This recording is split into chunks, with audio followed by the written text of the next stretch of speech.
Hello, 8th graders. In this video, I'm going to uh, demonstrate to you how to use or how to do the activity A photosynthesis and gizmos.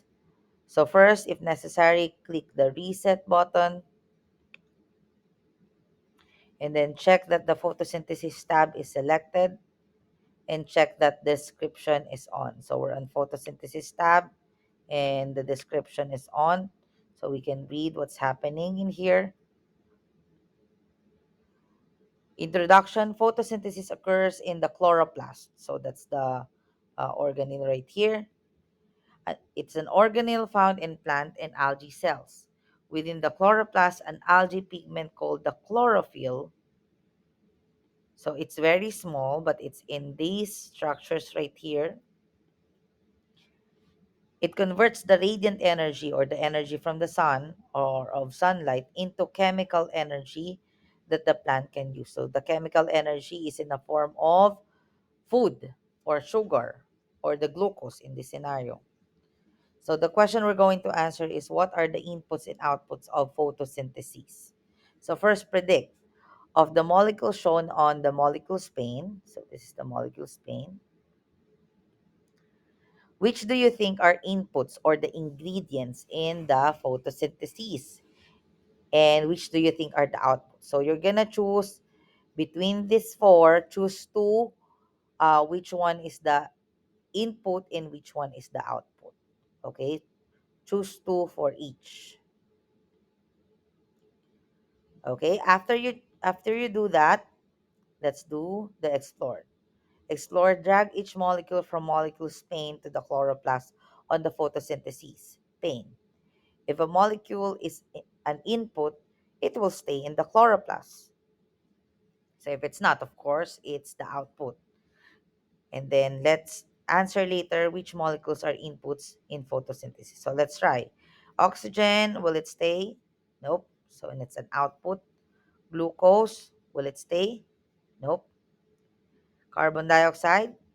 Yes. Water? Yes.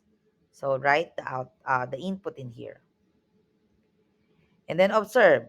We will click the add light and look at the output. What are the outputs of photosynthesis? So let's add the sunlight, and we already have the output. So what are the outputs? Put it in here. And we will now summarize. Although photosynthesis is a complex process involving many reactions, it can be summarized by a simplified formula that shows inputs on the left and outputs on the right. So, meaning these two boxes here are inputs, the two inputs, and these two boxes on the right are outputs. So, take note that they are separated by this arrow right here. So, based on your observations, write a simplified formula of photosynthesis. Okay, so write the formula of the two input in here, which is the carbon dioxide and water, and the formula of the two outputs in here, which is the formula of oxygen and glucose or the food. And then turn on show input output formula and check if you are correct. Okay, so are you correct?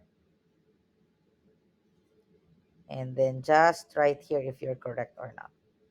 And then number 5 is challenge.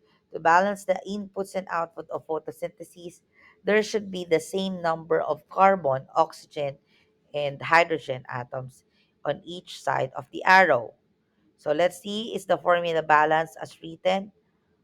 Yes or no? Why or why not? Okay, so let's see.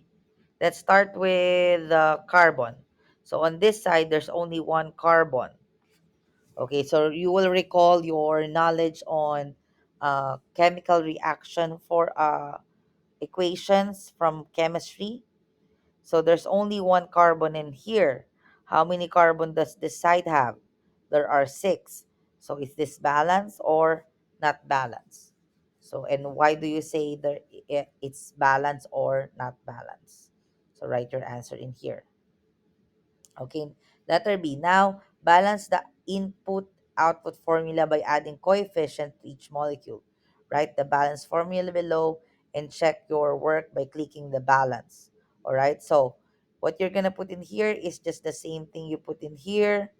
Same thing with this from here, this,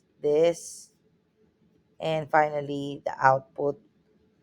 And then this is where we're gonna put the coefficient. So since we're not discussing, you can try to balance it on your own using the knowledge we gain from chemistry. All right, uh, or you can just simply click balance and it will already appear in here. So there's no coefficient. If there's no coefficient, you will just write here blank. You just keep it blank. All right.